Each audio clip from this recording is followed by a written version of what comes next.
اے فرید، اگر تو باریک بین عقل کا مالک ہے تو اپنے اعمال سیاہ نہ کر۔ اپنا دفتر برے کاموں سے سیاہ کرتے رہنے کی بجائے تجھے اپنے گریبان میں جھانکنا چاہیے اور سوچنا چاہیے کہ تو اس دنیا میں آ کر کیا کر رہا ہے اور تجھے کیا کرنا چاہیے۔ اگر خدا کو ہر شے میں دیکھنا چاہتے ہو تو راستے کی دھب گھاس کی طرح ہو جاؤ۔ ایک اس دھب کو ٹکڑے ٹکڑے کرتا ہے، دوسرا اسے لتاڑتا ہے، تب وہ صف کی شکل اختیار کر کے مسجد میں داخل ہو کر درجہ قبولیت پاتی ہے۔ محبت اور لالچ دو متضاد باتیں ہیں۔ جہاں لالچ ہے وہاں محبت کیسی؟ لالچ ہوگا تو محبت جھوٹی ہوگی۔ محبت تو ہر غرض ہر لالچ ماورا ہوتی ہے۔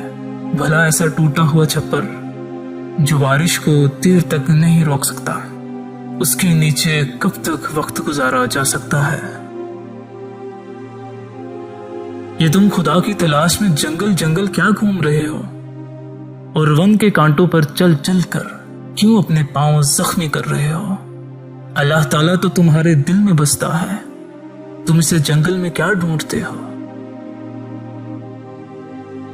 اس میں شک نہیں کہ شکر، مصری، گڑ، شہد اور بھینس کا دودھ یہ سب چیزیں میٹھی ہیں، لیکن ان کی مٹھاس اللہ تعالیٰ کے نام کی مٹھاس کو نہیں پہنچ سکتی۔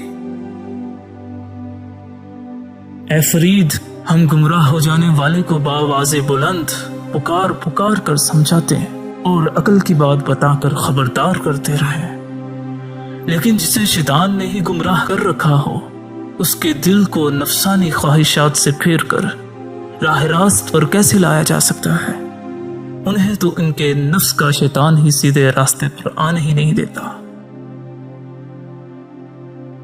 اے فرید، جن آنکھوں نے کبھی دنیا کو فریفتہ کر رکھا تھا انہی آنکھوں کو میں نے دیکھا ہے کہ جو کبھی سرمے کی لکیر کا بوجھ بھی نزاکت کے باعث سہار نہیں کر سکتی تھی، مرنے کے بعد انہی آنکھوں کے حلقوں میں پرندے بچے دیے بیٹھے ہیں۔ اے فرید، تیری زندگی کی شکر زہر کی طرح تلخ ہو گئی ہے۔